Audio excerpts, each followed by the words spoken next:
পিপিজেডটা হচ্ছে basically vacancy for employment. PPZ নাম্বারটা হচ্ছে যখন অনলাইনে আমরা এপ্লাই করতাম তখন পিপিজেড নাম্বারটা ইনপুট করা লাগতো। নাম্বার যদি সঠিক থাকে তাহলেই শুধুমাত্র অ্যাপ্লিকেশন প্রসিড করা যেত। বর্তমানে যেটা হয় যে এখন এই মুহূর্তে ওই প্রসেসটা এমবাসি তুলে দিয়েছে।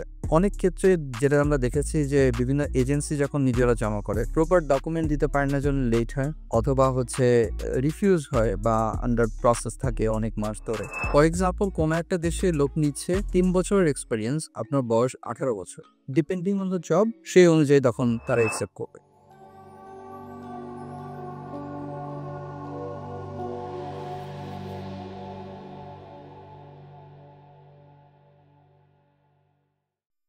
হ্যালো এভরিওয়ান, আসসালামু আলাইকুম। This is Habiba from sticker রিসাম। আমাদের সাথে আছে নাইম স্যার। আজকে আমরা বিভিন্ন দেশের ভিসা ক্যাটাগরি নিয়ে আলোচনা করব। কোন ভিসার জন্য কী ডকুমেন্টস লাগে, আমাদের ভিসা যারা বাইনজিসে যাচ্ছে তাদের কিছু কমন প্রশ্ন থাকে, সেই প্রশ্নগুলোর উত্তরগুলো নাইম স্যার আজকে আমাদেরকে দিয়ে দিবেন। তো সার্ভের ক্ষেত্রে একটা টার্বার শোনা যায় পিপিজেড নাম্বার। পিপিজেড নাম্বারটা আসলে কি এবং ফাইল প্রসেসের ক্ষেত্রে এটা কি কোনো ধরনের কেউ করতেছে কিনা? পিটিজেডটা হচ্ছে বেসিক্যালি ভ্যাকেন্সি ফর এমপ্লয়মেন্ট, যেটা আগে কখনো ছিল না। বাট ওদের ওয়ার্ক ভিসা প্রসেসিংটা স্ট্রেনদেন করার জন্য গত বছরে আমার এক্সাক্টলি টাইমটা ঠিক মনে নেই, বাট ওরা পিভিজেড প্রসেসটা নিয়ে এসেছে। পিভিজেডের কারণে ফার্স্টে যেটা করতে হয়, কোম্পানি সার্বিয়ার হচ্ছে পার্টিকুলার অথরিটিতে আগে কমিউনিকেট করবে, তাদের কাছে অ্যাপ্লাই করবে যে তারা বাংলাদেশ বা ইন্ডিয়া বা বিভিন্ন জায়গা থেকে লোক নিতে চায়। সো সেই জন্য তাদেরকে যেন পারমিশন দেওয়া হয়। সো তাদের যে এমপ্লয়মেন্ট মানে লোক নেওয়ার ক্ষেত্রে যে ভ্যাকেন্সি আছে সেটার কনফার্মেশনের জন্যই তাদের বর্তমানে ওই কোম্পানিতে কতজন লোক আছে, কতজন আরও হায়ার করতে হবে, কতজন লোক হায়ার করার ক্যাপাসিটি আছে, সেইটার কনফার্মেশনের জন্যই হচ্ছে তারা পুলিশ স্টেশন এবং ফার্দার ইমিগ্রেশনের সাথে কমিউনিকেট করে। ফর্মালি তাদেরকে তাদের কাছে অ্যাপ্লিকেশন জমা করতে হয়, ওখানে ফি পেমেন্ট করতে হয়, তারপরে তারা হচ্ছে ভ্যাকেন্সি ফর এমপ্লয়মেন্টের একটা পারমিশন পায়, হুইচ ইজ কল পিপিজেড। এবং পিপিজেড একটা পার্টিকুলার নাম্বার থাকে। রিসেন্ট টাইমে যেটা দেখা গিয়েছে যে এখন এই মুহূর্তে হচ্ছে আগে আগে যেটা হতো মানে ভেরি রিসেন্টলি ২ মাস অ্যারাউন্ড ২ মাস আগেও যে পিভিজেড নাম্বারটা হচ্ছে যখন অনলাইনে আমরা এপ্লাই করতাম তখন পিভিজেড নাম্বারটা ইনপুট করা লাগতো। নাম্বার যদি সঠিক থাকে তাহলেই শুধুমাত্র অ্যাপ্লিকেশন প্রসিড করা যেত। বর্তমানে যেটা হয় যে এখন এই মুহূর্তে ওই প্রসেসটা এমবাসি তুলে দিয়েছে। সো এখন আর পিপিজেড নাম্বারটা লাগবে, কিন্তু আলটিমেটলি অ্যাপ্লিকেশনে পিপিজেড নাম্বার দেওয়ার কোনো প্রয়োজন নেই। এখন যে কেউ এপ্লাই করতে পারে, বাট ওয়ার্ক ভিসার ক্ষেত্রে প্রসেসিংটা সেম। সার্বিয়ার ক্ষেত্রে ওয়ার্ক ভিসা বা যেকোনো যেহেতু আমরা ওয়ার্ক ভিসার জন্য কথা বলছি, সো ওয়ার্ক ভিসার ক্ষেত্রে প্রথমে অনলাইনে অ্যাপ্লিকেশন করতে হয়। অ্যাপ্লিকেশনে খুবই কেয়ারফুল থাকতে হয়, কারণ অনেকে বলে যে শুধু ওয়ার্ক পারমিট, এমপ্লয়মেন্ট কন্ট্রাক্ট জমা করলে ভিসা হয়ে যায়। অনেক ক্ষেত্রে যেটা আমরা দেখেছি যে বিভিন্ন এজেন্সি যখন নিজেরা জমা করে প্রপার ডকুমেন্ট দিতে পারে না, জন্য লেট হয় অথবা হচ্ছে রিফিউজ হয় বা আন্ডার প্রসেস থাকে অনেক মাস ধরে। বাট এম্বাসি যেভাবে অ্যাডভাইস করেছে অনলাইনে, সেভাবে হচ্ছে প্রত্যেকটা ডকুমেন্ট প্রপারলি দিতে হয়।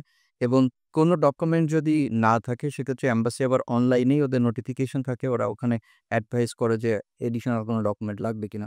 বিশেষ করে এখন এটা অলমোস্ট ম্যান্ডেটরি যে কোনো একজন ওয়ার্কার বা অ্যাপ্লিক্যান্ট বা প্যাসেঞ্জার যেটাই বলি, ওনাদের প্রিভিয়াস এডুকেশনের সার্টিফিকেট সার্বিয়ান ভাষা ট্রান্সলেট করে নোটারি কোনো অথরাইজ রিপ্রেজেন্টেটিভকে দিয়ে ট্রান্সলেশন নোটারি করে তারপরে অনলাইনে আপলোড করতে হবে। ওটা যদি না করে সেক্ষেত্রে নতুন করে তারা আবার চায়। এবং এর পাশাপাশি আ অনেকে দেখা যায় যে এমপ্লয়মেন্ট কন্ট্রাক্ট যেটা, এমপ্লয়মেন্ট কন্ট্রাক্ট সার্বিয়ান ভাষায় হতে হবে। অনেকে ইংলিশ ভাষায় দিয়েছে।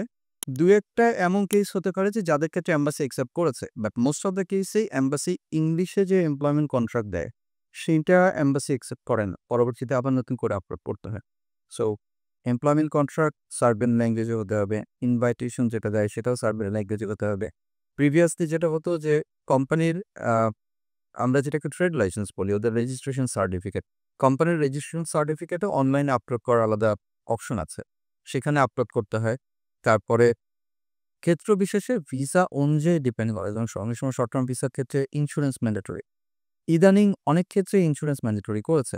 সো যত দিনের জন্য ইনভাইটেশন দেওয়া হচ্ছে পুরো সময়ের জন্যই ইন্স্যুরেন্সটা পারচেজ করতে হয়। পারচেজ করে তারপরে সমস্ত ডকুমেন্ট অনলাইনে আপলোড আপলোড করতে হয়। আমাদের কাজটা হচ্ছে আমরা অনলাইনে আপলোড করা থেকে শুরু করে ভিসা পুরো প্রসেসটা কমপ্লিট করা পুরো বিষয়টাতে আমরা অ্যাসিস্ট করি। এখান থেকে আমরা অনলাইন অ্যাপ্লিকেশন আমাদেরকে যখন কোনো এমপ্লয়ার বা এজেন্ট যাদের সাথে আমরা বাল্ক অ্যাপ্লিকেশন নিয়ে কাজ করি। সো সেক্ষেত্রে আমরা ফার্স্ট অফ অল অনলাইনে সব ডকুমেন্টগুলো আপলোড করি। আপলোড করার পর তারপর আমরা এম্বাসিকে ইনফর্ম করে যেগুলো সবকিছু আপলোড করে ভিসা ফি-টি সব পেমেন্ট করা হয়েছে। তারপর ফার্দার হচ্ছে এম্বাসি যখন আপলোড করে সাবমিট করা হয় তখন ওখানে লেখা থাকে রিকোয়েস্ট সাবমিটেড।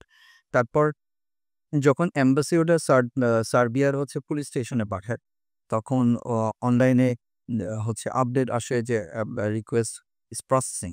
তো আমরা প্যারালালি অ্যাপ্লিক্যান্টের যারা কন্টাক্ট পারসন বা আপনার সার্বিয়ান যে কোম্পানি, তাদেরকে আমরা ইনফর্ম করে দেই যে অ্যাপ্লিকেশন প্রসেসে গিয়েছে। এখন তোমরা তোমাদের আ যে নিয়ারেস্ট পুলিশ স্টেশন আছে, তাদের সাথে সমস্ত ডকুমেন্ট নিয়ে কথা বলো।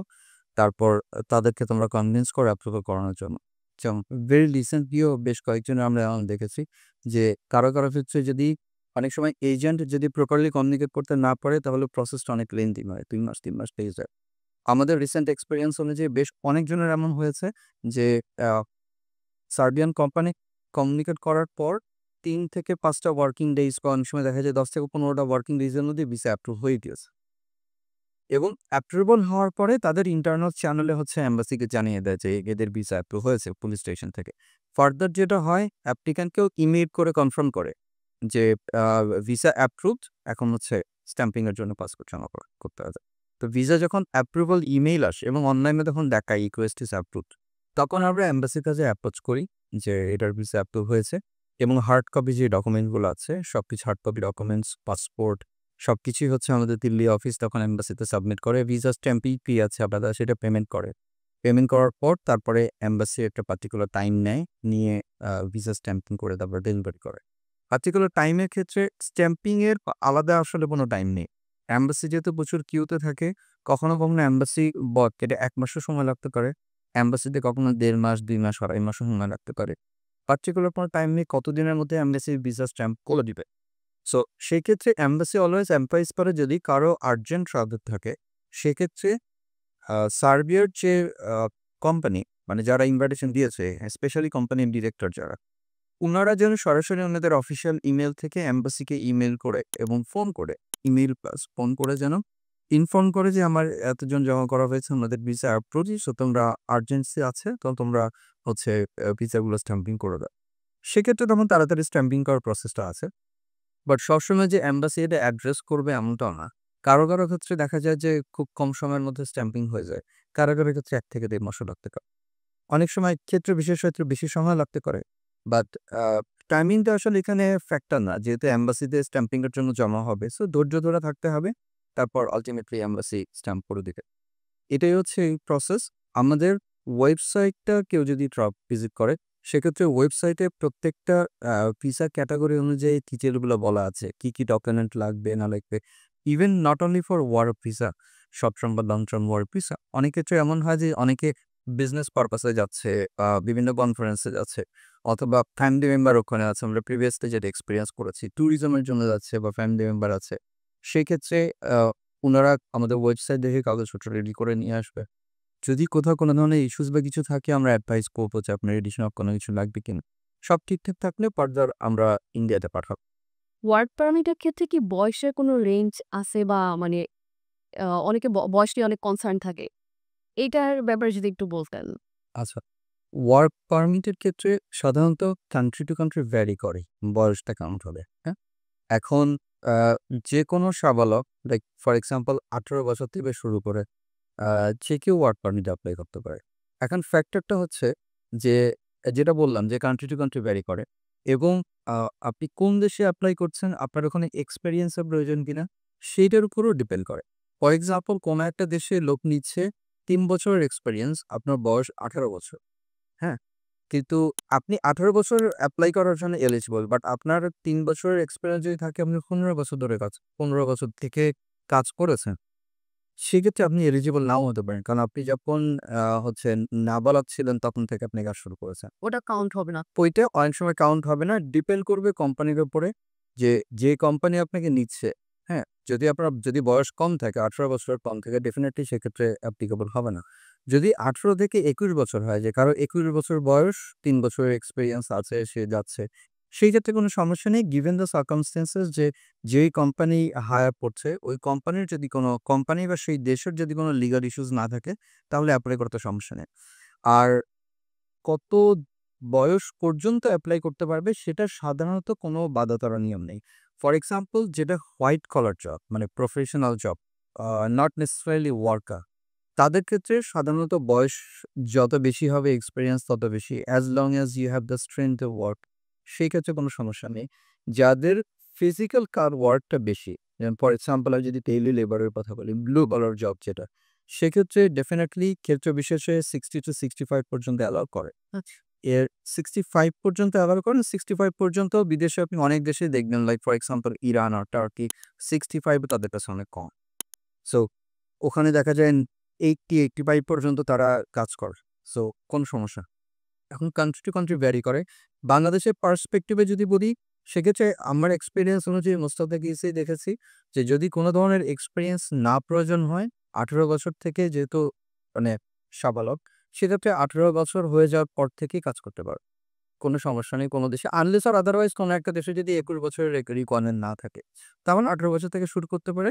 অ্যাজ লং অ্যাজ হচ্ছে ওই দেশের আ এমপ্লয়ার এবং ওই দেশের গভর্নমেন্ট যত বছর পর্যন্ত নিচ্ছে।